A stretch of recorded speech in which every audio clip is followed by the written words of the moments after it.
Good evening. I'm Kelda Yoon. The jury has come back with a verdict in the trial of Dallas Lee, the man who stabbed and dismembered his mother Tian Lee in their Leslieville condo in 2022. The 23-year-old has been found guilty of second-degree murder. Tyler Cheese has been following this case for us. He's live outside the courthouse right now. And Tyler, the jury coming back with a verdict after one day of deliberation. What can you tell us about their decision? Yeah, Kelda, as you mentioned, the jury came to this verdict after only one day of deliberation. Yesterday afternoon, they received the final instructions from the judge, and then they were sequestered overnight. Now, Lee's defense lawyers actually came out just a little bit ago to talk to reporters about this guilty verdict. We're disappointed in the verdict. We felt that Dallas testified that he told his story. He never tried to justify his actions, and that his explanations and his mental state were certainly something that played a major part in what occurred that night. Over the past 4 weeks, the court heard many details related to the night of March 27, 2022, and the days that followed. During the trial, Dallas Lee admitted to stabbing his mother repeatedly before leaving her remains in garbage bags on Eastern Avenue. He said that night he told her he was planning to move out to live with his aunt, but his mother began yelling and threatening to kill him.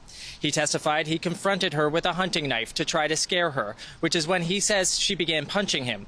He told the court he saw red and began swinging the knife, which connected with his mother's neck. He says it was never his intention to kill her that night.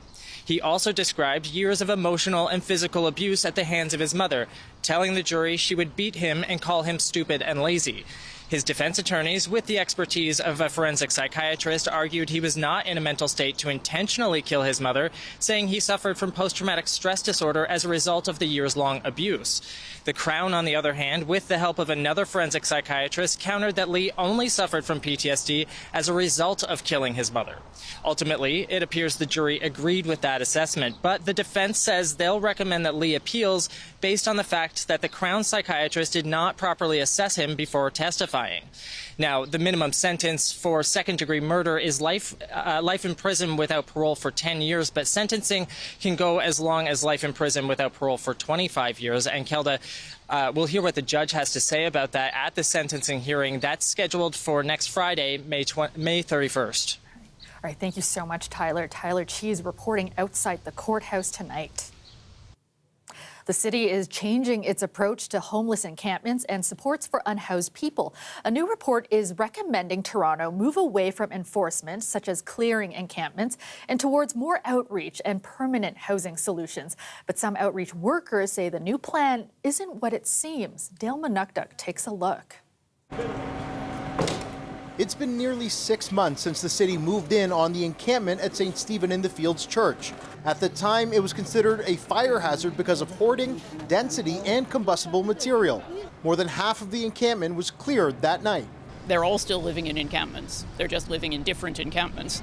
Reverend Canon Maggie Helwig says the clearing fractured the relationship with the city, who still come by to find a better solution. There's rarely housing to offer. When there is housing to offer, it often ends up being housing that's not suitable to people's needs, so they can end up back on the street quite quickly. With the summer months ahead and the heat already here, more people experiencing homelessness tend to stay outdoors. The city says it's facing public pressure to clear encampments, especially at public parks. But the old enforcement mentality isn't a way forward, and people in encampments need more grace. Clearings it's not a strategy that works. It removes people from one place and to go where? There's nowhere to go inside. Every night, there are hundreds of people turned away from Toronto shelters. As of May 5th, there are encampments spread across 131 city-owned properties. Instead of clearing them, the city will focus on enhancing outreach, something it piloted at both Dufferin Grove Park and Allen Gardens. It's really, I'd say, a blitz of community and social resources that come to a park, again, with the efforts to connect people to housing or immediate shelter. The city says the enhanced approach has driven results at Allen Gardens, where 97 people camped out there were housed. But the city's report doesn't take encampment clearing off the table. We still see a lot of allowances within the report. For example, they say that they're going to give people 72-hour notice before clearing. But then say under some conditions it might be less, and then say it might be immediate in some situations, which is actually more of the same. That's been their process all along. One reason an encampment can be cleared is if there's a public safety issue. The fire was building and it was starting to reach the wall, eh? At St. Stephen in the Fields, they're still having to put out fires. Our cameras saw a small one develop, extinguished by the Reverend. There was also a recycling bin almost totally melted down from a separate incident. This is an issue the Reverend says wasn't properly addressed when the encampment was partially cleared. People are not being given fire extinguishers. People are not being given fire retardant blankets. People are not being given the equipment they would need. And yeah, there have been fires. We're very lucky that we're across the street from a fire station, so nothing has ever gotten out of control. The city's new encampment plan still needs to clear a few hurdles before it's up for debate at council next month. Dale Manuktuk, CBC News, Toronto. The gardener, the housing crisis, and the state of Toronto's crumbling infrastructure. All of those are on the council agenda this week. We've got Municipal Affairs reporter Sean Jeffords here with us from City Hall. And Sean, a lot of business to take care of down there, but councillors also taking time today to honor City Councillor Jay Robinson, who died last week. That's right, Kelda. So council really started with a number of tributes to Councillor Robinson this morning, and we heard everything from testimonies about her dedication to her ward, to her professionalism, to her ability to build coalitions across political lines. But we also heard a lot of really personal tributes, and a number were directed to her family who were in attendance this morning in the council chambers. Let's hear from Councillor Stephen Holiday here, who talked a lot about one of his first calls after being elected in 2014 was from Councillor Robinson and some advice that she gave him. You should know that your mom was incredibly proud of your family, and that family was forefront in her life. And she talked to me a lot about how to balance the challenges of this work with that of being a husband and that of being a father. And I'm really grateful for what she taught me about that and for her advice. So there are still 2 books of condolences that members of the public can sign, one at the North York Civic Center and one here at City Hall, Kelda. Thanks, Sean. Now, Sean, as council got down to business, the city's crumbling infrastructure and how to maintain it was near the top of the list. Now, as you reported last week, the city is facing a $26 billion infrastructure shortfall. How will councillors handle this problem? Well, Kelda, that is a huge question that council actually is debating right now as we speak. They are trying to look at the capital plan over the next decade and figure out what they can do to manage this issue. You know, the obvious answer would be to go to the province and the federal government, and that may be part of what council resolves to do. But what they're saying right now is they may have to hold back on some spending. They may have to focus on the state of good repair instead of taking on new projects just to maintain the status quo here in the city over the next decade. Let's hear from Mayor Olivia Chow about that and what her plan is in the mayor's office. We'll see when the capital budget presents itself later in a few months. You will see that we will have to say no to a lot of new projects, but we will say yes to all the things that we know needs to be fixed. I want to impose very, very strong discipline to say, until we get the federal and the provincial government in, we're not going to rush ahead and build anything new. So, Kelda, that might mean that some provincial priorities, projects inside the city, might actually not receive funding, and it might be a bit of a political wedge. You may see the mayor go to the province and the federal government and say, look, we need your help to build these things in the next number of years. We'll have to watch that as it unfolds. Yeah. Now, council is set to meet for 3 days. What else are you keeping an eye on?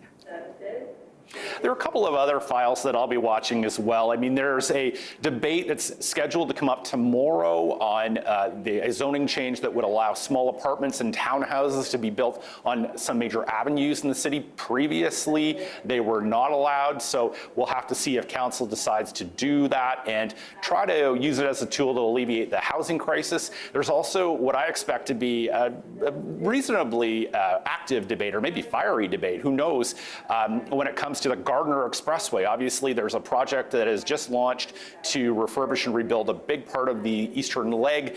causing a lot of headaches for commuters, and there's a motion on the floor to speed up some of that work. Now, Mayor Olivia Chow says that a lot of that planning has already been taking place, so we might see a bit of tension on the floor about whether this motion is actually required. But Councillor Brad Bradford, who has put this forward, says we have to get on with this 24/7 work and some prefabricating of these lanes to bring them in to lower this time and really help commuters cope with this.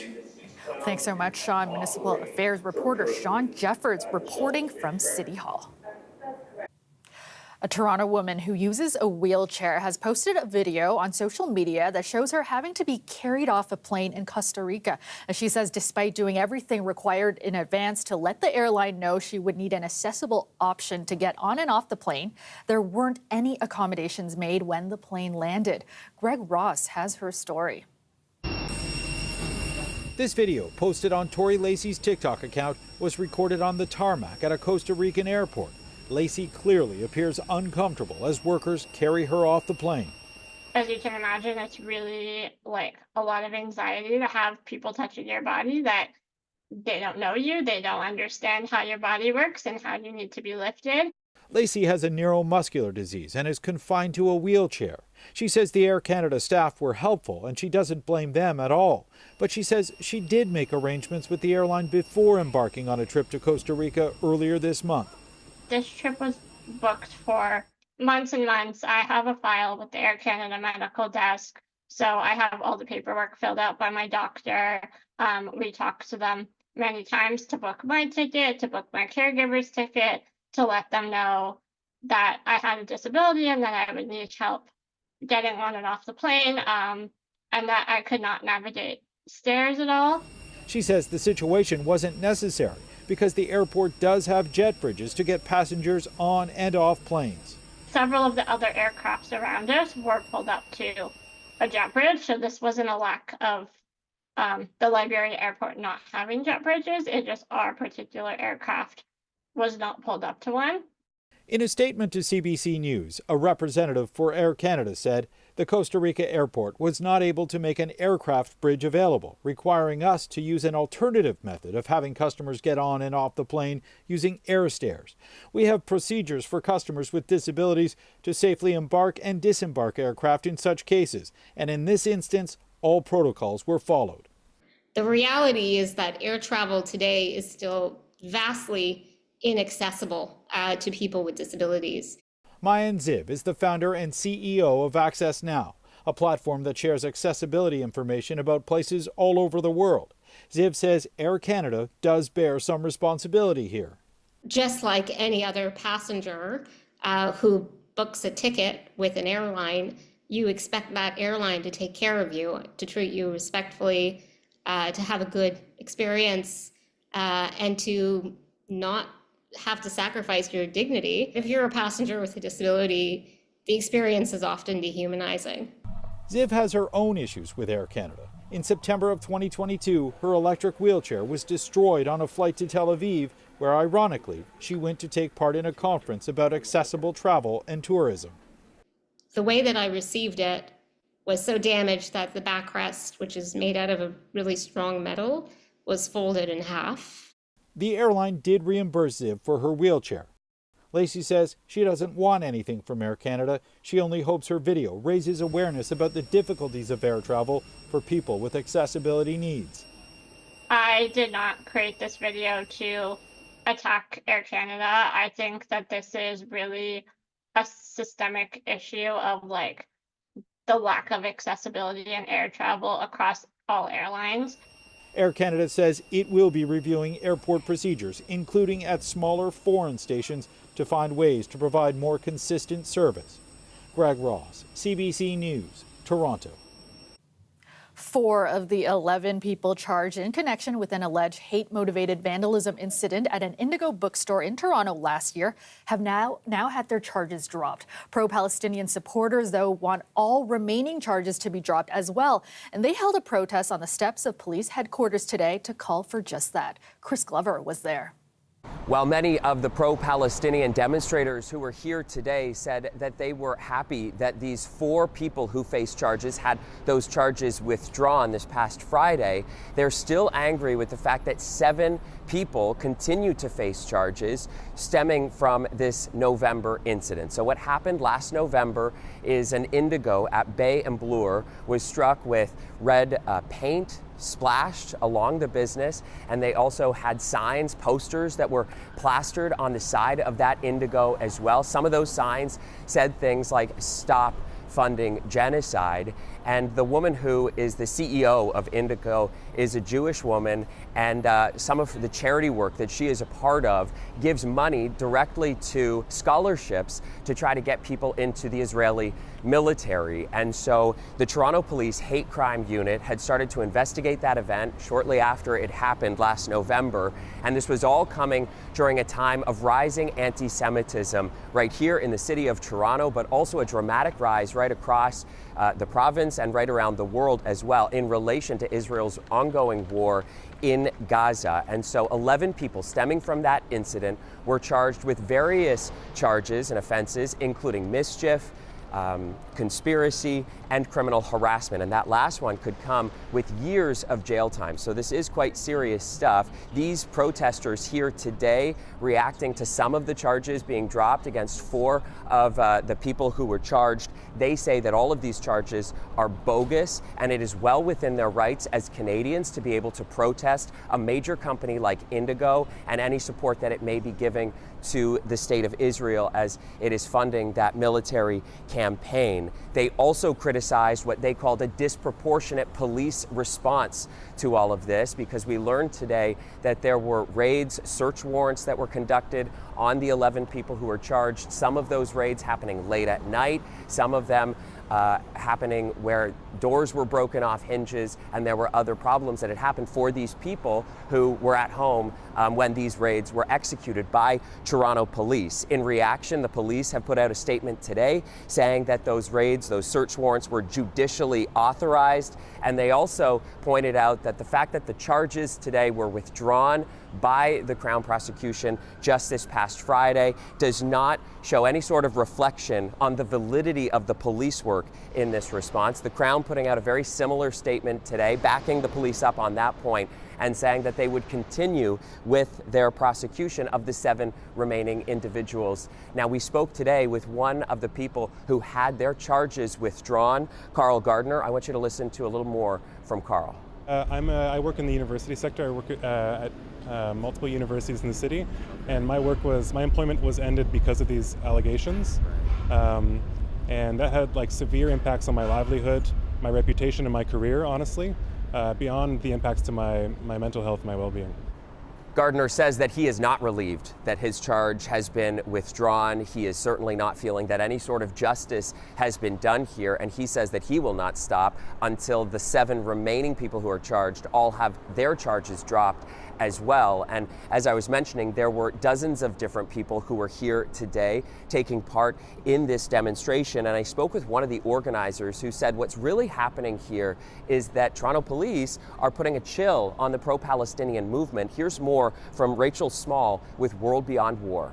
As an anti-war activist, as an anti-racist activist, and as a Jewish organizer, I am deeply committed to pushing back against anti-Semitism, and I spend quite a lot of my own time pushing back against the anti-Semitism that is happening and fighting against it. What I would say is that they are completely undermining the idea of anti-Semitism by saying that putting posters on a window calling out a CEO's investments in funding soldiers is an act of anti-Semitism. Not to mention that one of the 11 accused is herself a Jewish activist. So as the Crown is saying today that they will not stop with the prosecution of those 7 individuals, the organizers and the demonstrators who are here today outside of police headquarters say that they also will continue protesting until all of those charges are withdrawn. Chris Glover, CBC News, Toronto. Welcome back. Wicked weather is storming across the U.S. Midwest. High winds, heavy rains, and tornadoes have left a trail of destruction stretching from Oklahoma to Minnesota. More than 20 tornadoes have been reported across Iowa, Wisconsin, and Minnesota. Witnesses say a monster twister hit the town of Greenfield, Iowa. Authorities confirmed there have been multiple deaths with at least a dozen people hurt. A baseball-sized hail has been reported in Oklahoma, and more than 30 centimeters of rain caused flash flooding in Nebraska.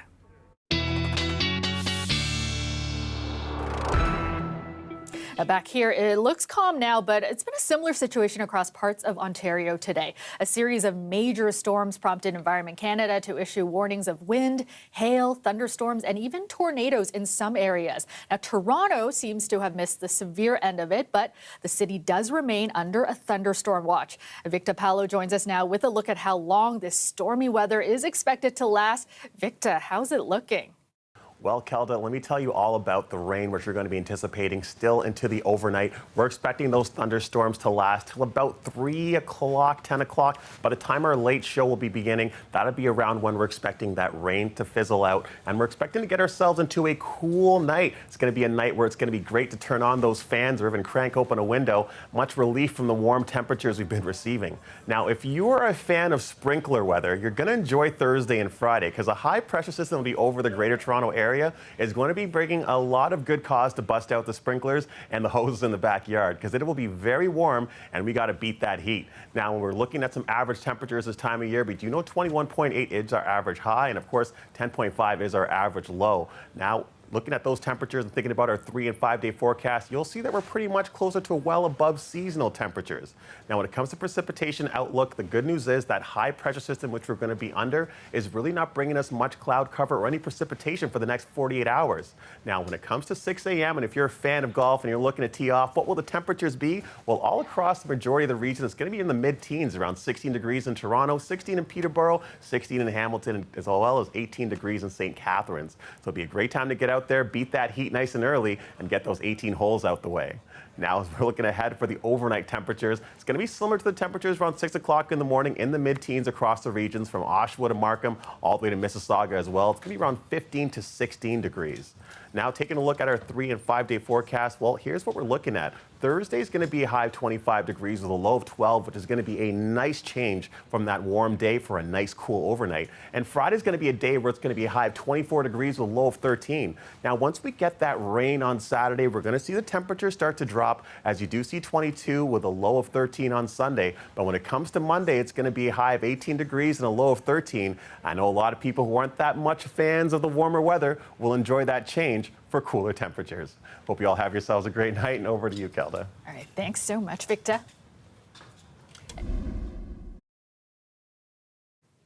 One of Canada's largest film festivals says it is temporarily laying off staff. It's also closing its flagship theatre amid financial difficulties. Organizers of the Hot Docs Film Festival said they will close the Ted Rogers Cinema for 3 months starting on June the 12th. But they did not provide an exact figure for the layoffs. Now, this year's festival did see higher revenues than expected and near pre-pandemic attendance. But Hot Docs says its financial situation remains serious. CBC senior entertainment reporter Eli Glasner joins us now. And Eli, the Hot Docs Film Festival wrapped up earlier this month. Organizers saying it was very successful. Still, they find themselves in this situation of having to temporarily lay off staff, close its theater. What more can you tell us about its financial situation? It's a little confusing, maybe even counterintuitive, because they are carrying a big deficit, but at the same time, the numbers seem to be going in the right direction. I mean, we were there for the launch. They had 274 screenings. There were people traveling from across the country, even from the States, to come see documentaries at the Bloor Cinema and other locations. And as you said, they said that the box office actually exceeded their targets by 12%. But again, it is that deficit, and it is basically a cash flow crisis that they're facing, which led to today's statement. Let me read you what they announced today, saying, "We've made the difficult decision to temporarily close Hot Docs Ted Rogers Cinema starting June 12th for approximately 3 months. During this time, the leadership team will undertake an extensive review of the cinema, its mission, programming, and operations to determine a path back to profitability. So they are going to close their doors. There's not going to be screenings. They are temporarily laying off staff. We don't have an exact number to try and find a way back. Now, I had a chance to talk to the president, Marie Nelson, president who is based in Baltimore, who commutes, flies here to Toronto to manage hot dogs. We spoke back in March, and even back then, there were warning signs. As the president, she was saying that there are serious concerns about the future of this organization and that Hot Docs was struggling against forces that a lot of festivals are. Here's what she had to say. We're in a post-pandemic period where, we're still experiencing the hangover of the impact on all of our operations. For 2 years, we shuttered our cinema. For 3 years, we weren't able to have a full in-person documentary festival.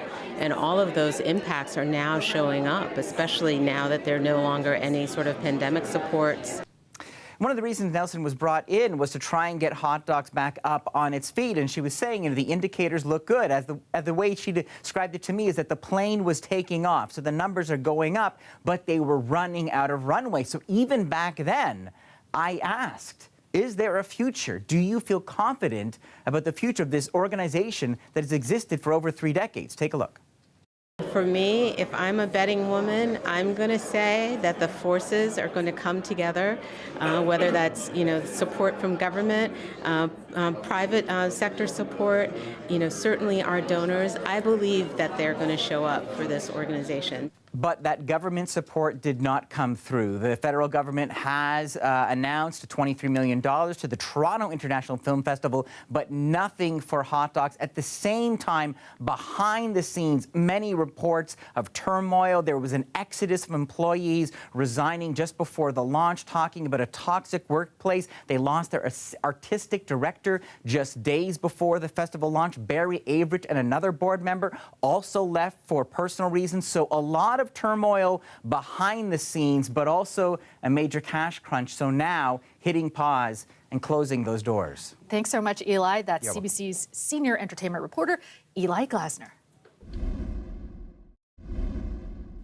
On a day that felt like the mid-30s with the humidity, the Ontario NDP is calling for more protections for people working in the heat. Queen's Park reporter Lorena Redekop has more. The temperatures will likely keep going up, especially with climate change. More hot days are expected. It's not only outdoor workers sometimes sweating on the job. One welder spoke at Queen's Park. I'm wearing heavy leathers, the mask, gloves, and sometimes I can only stand there for maybe 10 minutes, and I have to stop and peel that all off. The time for action is now. The NDP's Peter Tabuns wants the province to add heat stress protections for workers.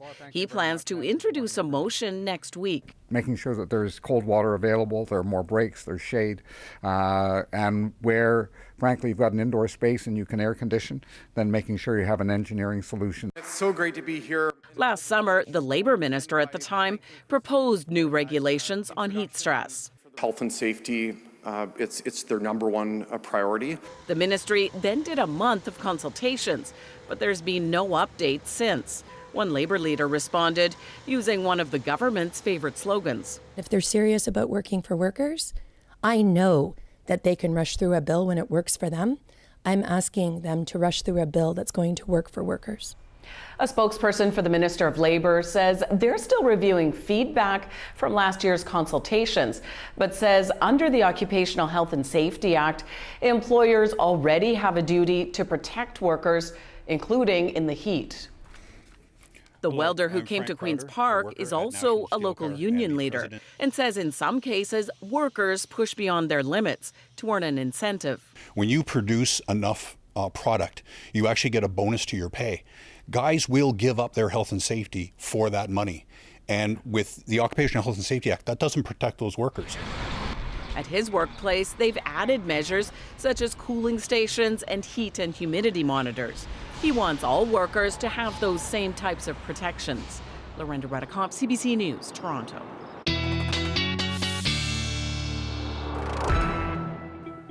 Well, plenty of heat, but also storms across Ontario today. Here in Toronto, the city remains under a severe thunderstorm watch. Victor Palo joins us now with a look at how the next few days are shaping up. Victor. Kelda, it is a wet one today, and we're expecting that rain to fizzle out closer to the overnight. But when that rain is all said and done, we're expecting cooler temperatures. No better relief from those hot days to get a nice cool night where you can crank open a window, maybe leave on the fan at a low setting and really get to cool down and recover from all of that sun. Now, if you're a fan of sprinkler weather, we got something in store when it comes to your Thursday and Friday. It's going to be a high pressure system, which is going to bring us a lot of sunshine. And the best way to beat that heat is to stay cool with a nice sprinkler or a hose in the backyard.